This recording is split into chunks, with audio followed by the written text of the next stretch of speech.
أشهد أن لا إله إلا الله وحده لا شريك له وأشهد أن محمدا عبده ورسوله أما بعد فأعوذ بالله من الشيطان الرجيم بسم الله الرحمن الرحيم وَإِذَا سَأَلَكَ عِبَادِي عَنِّي فَإِنِّي قَرِيبٌ أُجِيبُ دَعْوَةَ الدَّاعِ إِذَا دَعَانِ فَلْيَسْتَجِيبُوا لِي وَلْيُؤْمِنُوا بِي لَعَلَّهُمْ يَرْشُدُونَ۔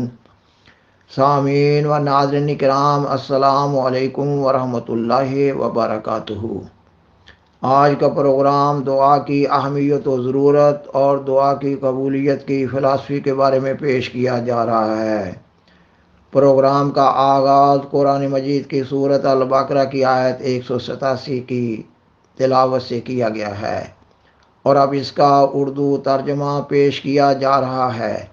اللہ تعالیٰ سیدنا حضرت محمد رسول اللہ خاتم الانبیاء صلی اللہ علیہ وسلم سے مخاطب ہوتے ہوئے فرماتا ہے، اور جب میرے بندے تجھ سے میرے متعلق سوال کریں تو یقیناً میں قریب ہوں، میں دعا کرنے والے کی دعا کا جواب دیتا ہوں جب وہ مجھے پکارتا ہے۔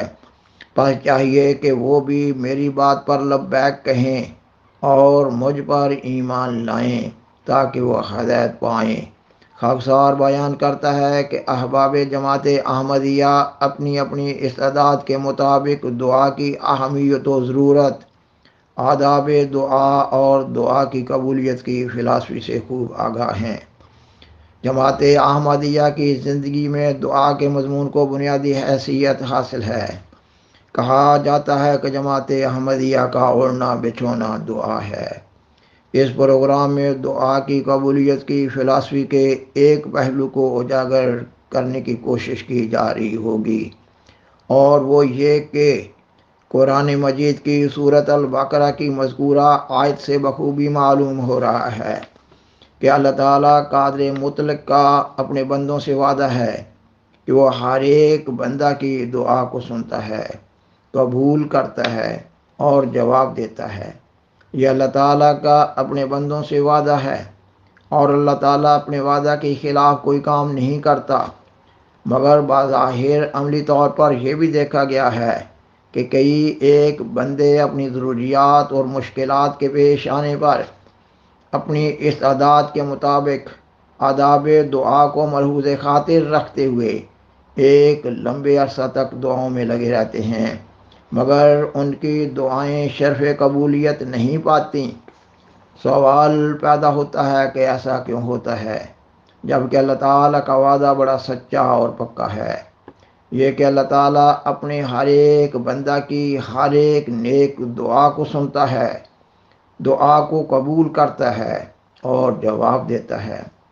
خاکسار بیان کرتا ہے کہ قرآن مجید احادیث مبارکہ اور بزرگان سلف کے اقوال سے معلوم ہوتا ہے کہ اللہ تعالیٰ واقعی اپنے بندے کی دعا کو سنتا ہے اور جواب دیتا ہے، مگر یہ ضروری نہیں ہوتا کہ بندہ کی ہر ایک دعا کا نتیجہ اس کی مرضی کے مطابق ظاہر ہو۔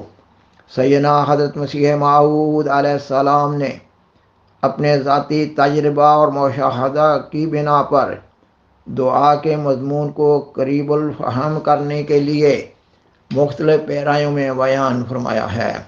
مثلاً آپ فرماتے ہیں کہ جب لکڑی جلائی جاتی ہے تو اس سے جو کوئلے بن رہے ہوتے ہیں، ان کوئلوں کا سرخ آگ سا رنگ انتہائی پرکشش اور خوبصورت معلوم ہو رہا ہوتا ہے۔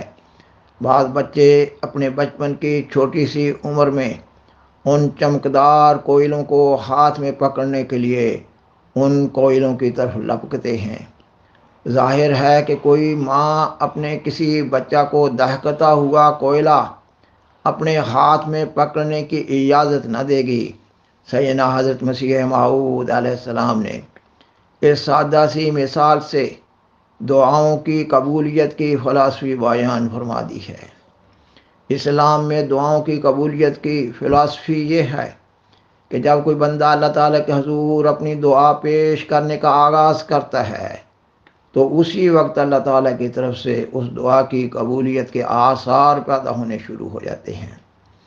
اگر کسی دعا کرنے والے کی دعا کا اس کی خواہش کے مطابق نتیجہ نہیں نکل رہا، تب بھی اس کی دعا اللہ تعالیٰ کے حضور کسی نہ کسی رنگ میں شرف قبولیت پا رہی ہوتی ہے۔ خاکسار بیان کرتا ہے کہ اس کیفیت کو اس طرح سمجھا جا سکتا ہے، یہ کہ بیان کیا جاتا ہے کہ ہمارا خالق حقیقی اللہ تعالیٰ اپنے بندوں سے 70 ماہوں سے زیادہ پیار کرنے والا ہے۔ 70 ماہوں کے الفاظ تو ایک تمثیلی بیان ہے۔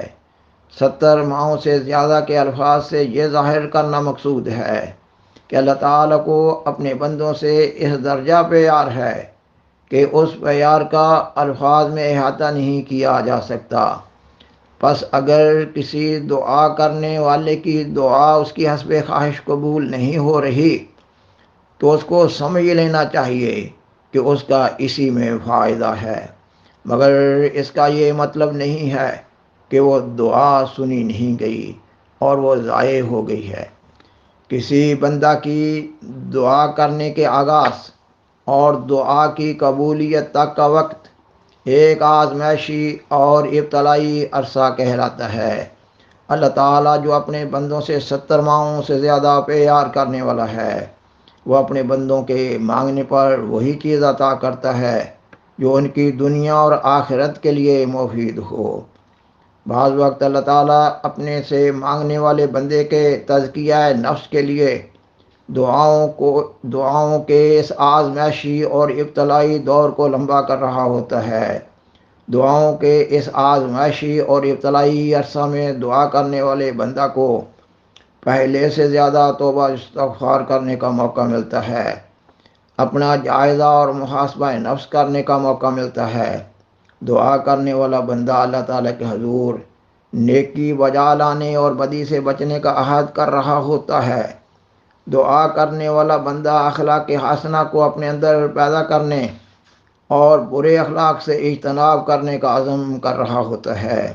دعا کرنے والے بندہ کو اس آزمائشی اور ابتلائی دور میں اللہ تعالیٰ کی پہلے سے زیادہ عبادت کرنے، پہلے سے زیادہ ذکر الہی کرنے اور پہلے سے زیادہ درود شریف کا ورد کرنے کا موقع مل رہا ہوتا ہے۔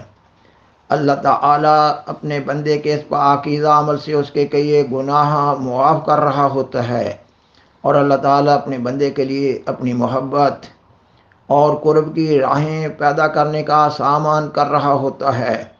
بعض وقت اللہ تعالیٰ اپنے سے مانگنے والے بندوں کی دعاؤں کے نتیجہ میں ان سے آئندہ زندگی میں پیش آنے والی مشکلات، مصائب اور حادثات و سانحات وغیرہ کو مٹانے کا سامان کر رہا ہوتا ہے۔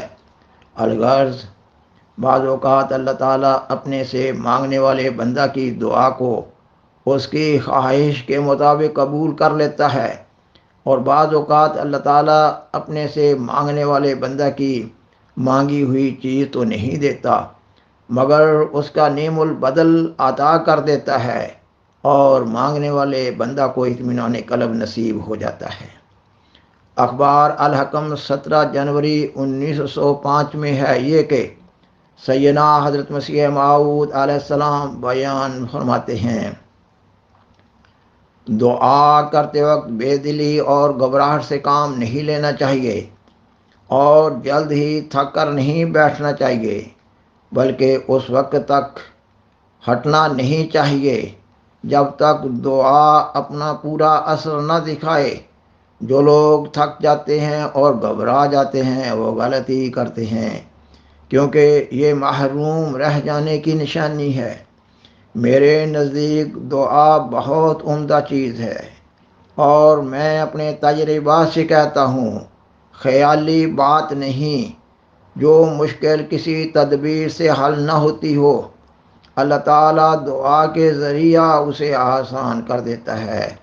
میں سچ کہتا ہوں کہ دعا بڑی زبردست اثر والی چیز ہے۔ بیماری سے شفا اس کے ذریعہ ملتی ہے۔ دنیا کی تنگیاں، مشکلات اس سے دور ہوتی ہیں، دشمنوں کے منصوبے سے یہ بچا لیتی ہے، اور وہ کیا چیز ہے جو دعا سے حاصل نہیں ہوتی۔ سب سے بڑھ کر یہ کہ انسان کو پاک یہ کرتی ہے اور خدا تعالیٰ پر زندہ ایمان یہ بخشتی ہے، گناہ سے نجات دیتی ہے، اور نیکیوں پر استقامت اس کے ذریعہ سے آتی ہے۔ بڑا ہی خوش قسمت وہ شخص ہے جس کو دعا پر ایمان ہے، کیونکہ وہ اللہ تعالیٰ کی عجیب در عجیب قدرتوں کو دیکھتا ہے اور خدا تعالیٰ کو دیکھ کر ایمان لاتا ہے کہ وہ قادر کریم خدا ہے۔ اخبار الحکم 24 جون 1902 میں ہے یہ کہ سیدنا حضرت مسیح موعود علیہ السلام فرماتے ہیں، تم ایسے ہو جاؤ کہ نہ مخلوق کا حق تم پر باقی رہے نہ خدا کا۔ یاد رکھو جو مخلوق کا حق دباتا ہے اس کی دعا قبول نہیں ہوگی، کیونکہ وہ ظالم ہے۔ اخبار البدر 20 اپریل 1905 میں ہے یہ کہ سیدنا حضرت مسیح موعود علیہ السلام بیان فرماتے ہیں، دعا ایسی شے ہے کہ جن امراض کا اطباء اور ڈاکٹر لا علاج کہتے ہیں، جن امراض کا اطباء اور ڈاکٹر لا علاج کہہ دیتے ہیں، ان کا علاج بھی دعا کے ذریعہ سے ہو سکتا ہے۔